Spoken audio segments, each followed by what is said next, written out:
guyyaa tokko nam tokko wajjin nama walitti bu'ee nama guyyaa tokko nama ሙፈቺ ሙፈና አንድም ቀን ከሰው ጋር ተጋጭታ የማታውቅ ሰውን የማታስቀይም ሚዲያ ላይም ሆነ ከሰው ጋር የምትኖር ልጅ ነች።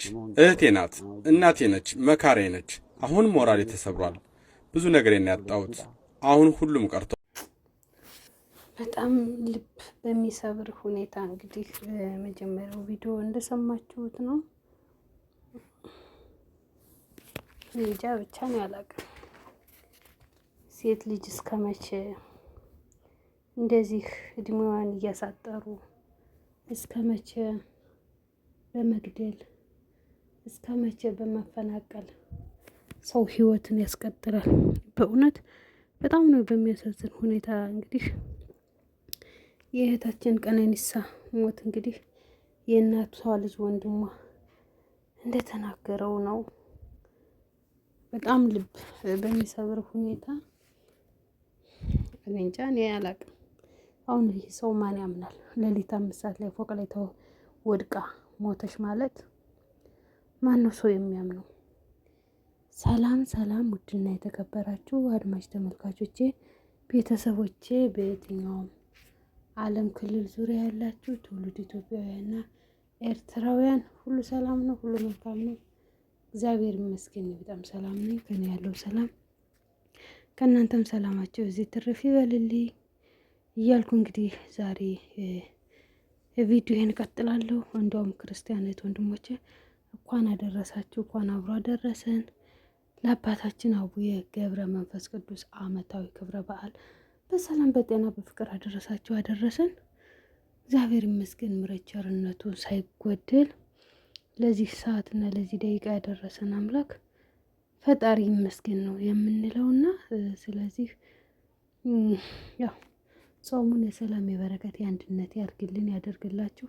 እግዚአብሔር በቃችሁ ይበለን። በእውነት እስከ መቼ ድረስ የሰው ልጅ በመግደል እስከ መቼ ድረስ ሰውን በማፈናቀል እና ብቻ እኔ አላቅም ወገን ምን እየተካሄደ የት እየተሄደ እንደሆነ አልገባይም ማለት ነው።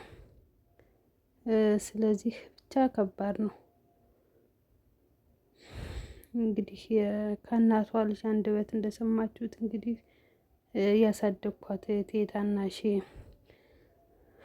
ማላምናት እህቴ እንግዲህ ሕክምና ውስጥ ታማለሽ ተብዬ ሄጄ ነው እንግዲህ ሞቷን ያየሁት እያለ እንግዲህ በሚያሳዝን ሁኔታ እንባውን እያረገፈውና ሀዘኑን እየገለጸ ይገኛል።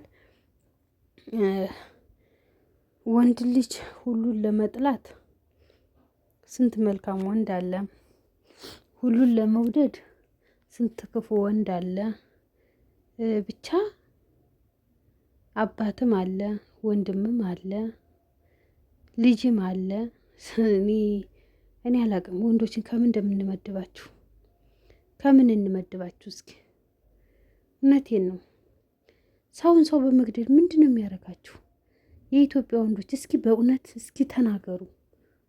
ሰውን በመብላት ሰውን በማረድ ምንድን ነው የሚያስደስታችሁ? ምንድን ነው እርካታችሁ? ምንድን ነው የሚያስደስታችሁ ነገር? እግዚአብሔር ትዕግስቱን ስጠን። እስኪ መድኃኒዓለም በእውነት ትዕግስቱን ይስጠን እና ለማንኛውም እግዚአብሔር አእምሮ ልቦና ይስጠን ይስጣችሁ። ባካችሁ ወንዶች እህት ናት፣ እናት ናት፣ ሚስት ናት፣ ልጅ ናት። አትግደሉን፣ በእውነት አትግደሉን። ይብቃችሁ። አትብሉን፣ ይብቃችሁ። ሰው እስከ መቼ ነው ወይ? ሰው በመግደል ነው እንዴ እናንተ ስራችሁ? ሰው በማረድ ሰው በማነቅ? ኧረ ትዕግስቱን ስጠኝ መድኃኒዓለም። ወይኔ እግዚአብሔር ወይኔ አላቅም ብቻ